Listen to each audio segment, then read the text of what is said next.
In the news tonight, the UN Special Envoy for Syria vows to take fragile peace talks into next week despite a walkout by the main opposition, a breakdown in the truths and signs that both sides are gearing up to escalate the war. A big day at the United Nations as some 170 states ink the historic Paris climate deal that aims to limit the Earth's temperature to 1.5 or 2 degrees Celsius above pre-industrial levels. And anti-slavery crusader Harriet Tubman will become the first African American on the face of U.S. paper currency and the first woman in more than a century.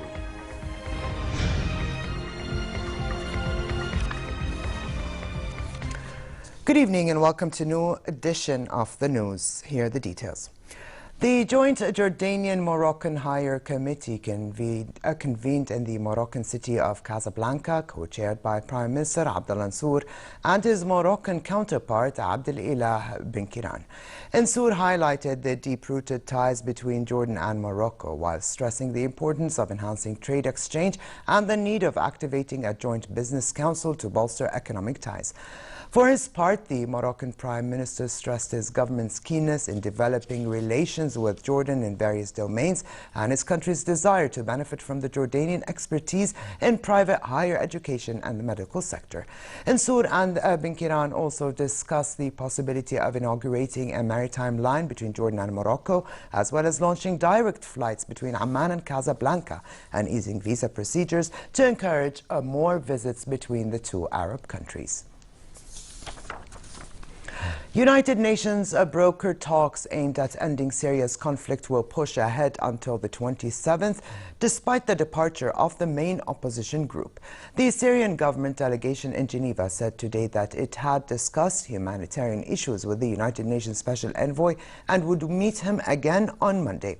Head of the government delegation, Bashar Jafari, made the remarks following talks with UN Envoy for Syria, Staffan de Mistura, after the main opposition High Negotiations Committee (HNC) halted its participation in the formal talks and left the Swiss city. Jafari said the decision by the opposition to step away might help find a solution, saying they did not represent the Syrian people.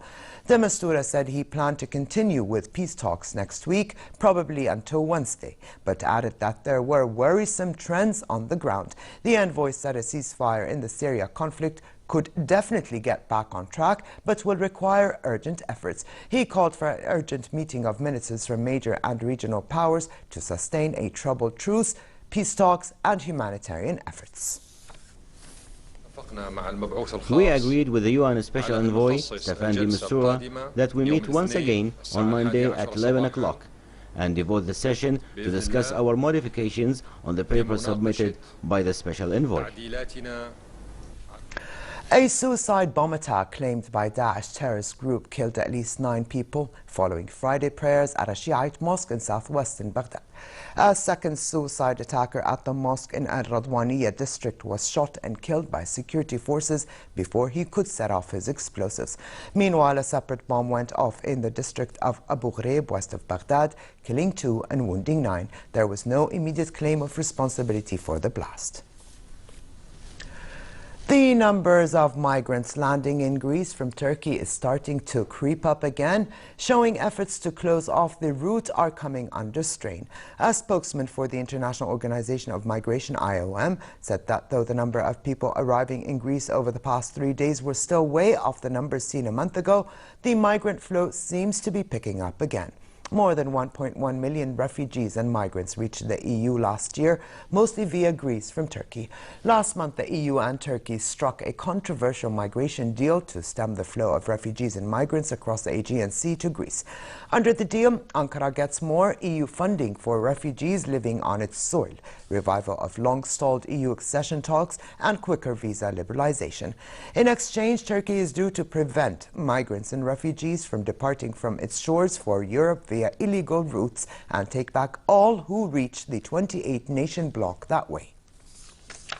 Arrivals in Greece, which were down to literally zero some days this month, are beginning to creep back up. The last 3 days we've had over 150 people arriving each day, which compared to a month ago is minuscule, but compared to many days this past month with arrivals in single figures or even nobody, that it does show that route may be picking back up. U.S. President Barack Obama and First Lady Michelle Obama arrived at Windsor Castle for a private lunch with Britain's Queen Elizabeth and Prince Philip. The lunch comes as Obama urges the country to remain in the European Union, saying membership had magnified Britain's place in the world and made the bloc stronger and more outward-looking. Later on, Obama met with the British Prime Minister as a show of support to David Cameron's campaign to stay in the European bloc, which Washington views as a pillar of stability. Here's more. Fresh from his tea with the Queen, Barack Obama's next stop was number 10 Downing Street. It's likely to be his final visit to the UK as president, and he wasn't going to miss the chance to make headlines, wading into a debate that is fast dividing the country. The United States wants a strong United Kingdom as a partner. And the United Kingdom is at its best when it's helping to lead a strong Europe.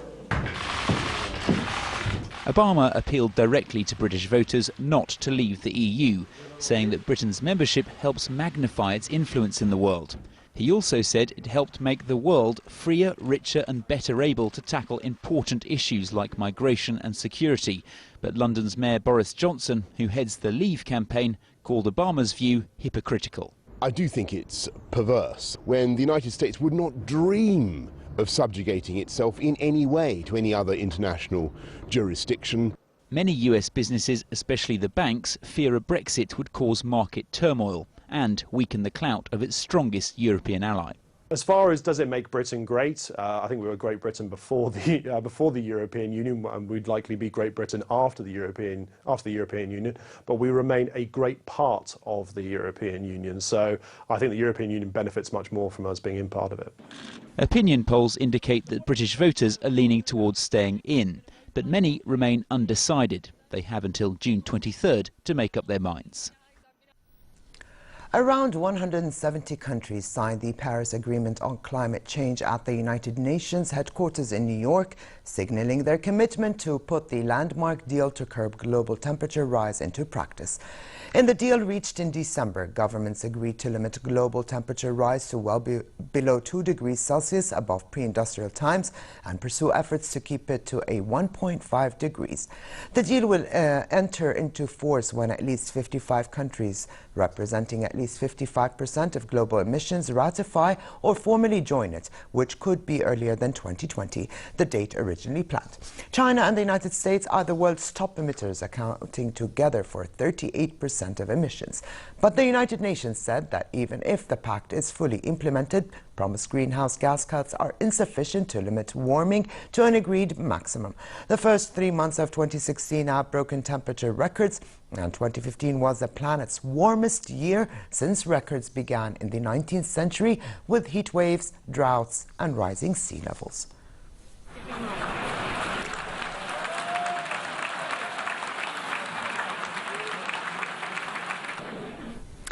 U.S. Treasury Secretary Jack Lew called it an exciting moment after it was announced on Wednesday that anti-slavery crusader Harriet Tubman will become the first African-American on the face of U.S. paper currency. Tubman will replace former President Andrew Jackson on the $20 bill, which should be unveiled in 2020. Also, the $10 bill will add images of 5 female leaders of the women's suffrage movement, and the reverse side of the $5 note will show former First Lady Eleanor Roosevelt and civil rights leader Martin Luther King Jr., while former President Abraham Lincoln would remain on the front. Tubman was born into slavery in the early 1820s and went on to help hundreds of slaves escape. Harriet Tubman is one of the great American stories. A woman born a slave, illiterate for her whole life. She brought many, many people out of slavery through the Underground Railroad by time and again risking her own life to save others. She did intelligence for our Army during the Civil War. After she worked to get the women's suffrage movement going. It's a great American story about how if you care about our democracy, it doesn't matter where you come from and it doesn't matter what you started out with. You can change our country. U.S. pop star Prince was found dead at his Minnesota home late yesterday at the age of 57. The innovative musician, whose songwriting and eccentric stage presence electrified fans around the world with hits including Purple Rain and When Doves Cry, was found unresponsive in an elevator at his Paisley Park Studios compound, which included his home, and later declared dead. An autopsy was scheduled for later today. His sudden death sent shockwaves around the world as actors, musicians, celebrities and fans quickly took to social media to express their heartfelt emotions. Born in Minneapolis as Prince Rogers Nelson, Prince is said to have written his first song at the age 7. As well as singing and writing, he played multiple instruments including the guitar, keyboards and drums. Prince sold more than 100 million records and was inducted into the Rock and Roll Hall of Fame. His most recent album, Hit and Run Phase 2, was released in December last year.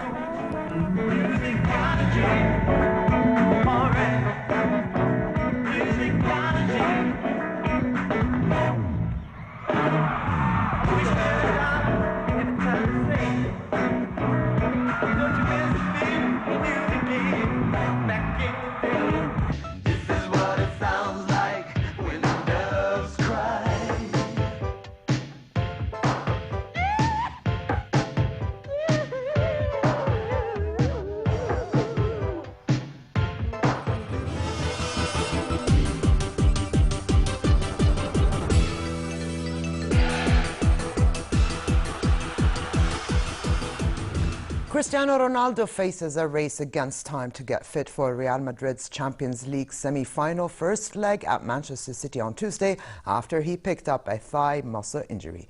Coach Zinedine Zidane at a news conference today confirmed that Ronaldo will not be available for tomorrow's La Liga game against Rayo Vallecano. Ronaldo was seen limping off, clutching his thigh at the end of Real's 3-0 win over Villarreal. Currently, Real are third in the league, a point behind second-placed Atletico.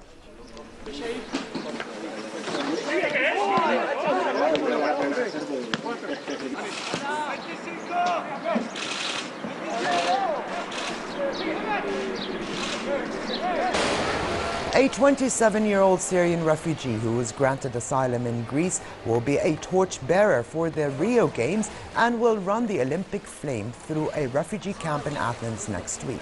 Brahim al-Hussein fled the war in Syria 2 years ago, which cost him part of his leg in a bombing. The son of a swimming coach, Brahim swam competitively from the age of 5. Today he trains in Athens as a swimmer and also plays for a wheelchair basketball team. The Olympic torch was lit for the Rio Games in ancient Olympia yesterday and began a 6-day relay across the country. It will pass through the Athens suburb of Eleona, where a government migrant camp is located, and where Al-Hussein will run it before being handed over to Rio organizers in Athens. The torch arrives in Brazil on the 3rd of May.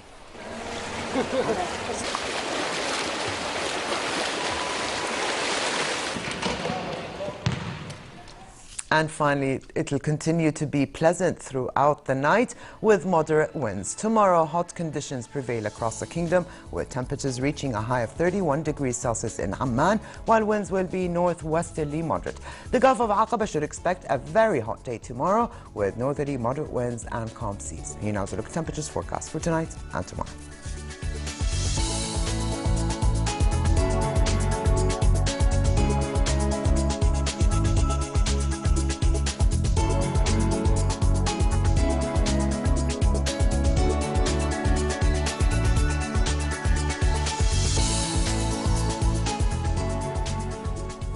And to close, here's a reminder of the day's top stories. The UN Special Envoy for Syria vows to take fragile peace talks into next week, despite a walkout by the main opposition, a breakdown in a truce, and signs that both sides are gearing up to escalate the war. A big day at the United Nations as some 170 states ink the historic Paris climate deal that aims to limit the Earth's temperature to 1.5 or 2 degrees Celsius above pre-industrial levels. And anti-slavery crusader Harriet Tubman will become the first African-American on the face of U.S. paper currency and the first woman in more than a century. And with this, we come to the end of this edition of the news. I'm Alia Tuqan. Thank you for joining us and have a good night.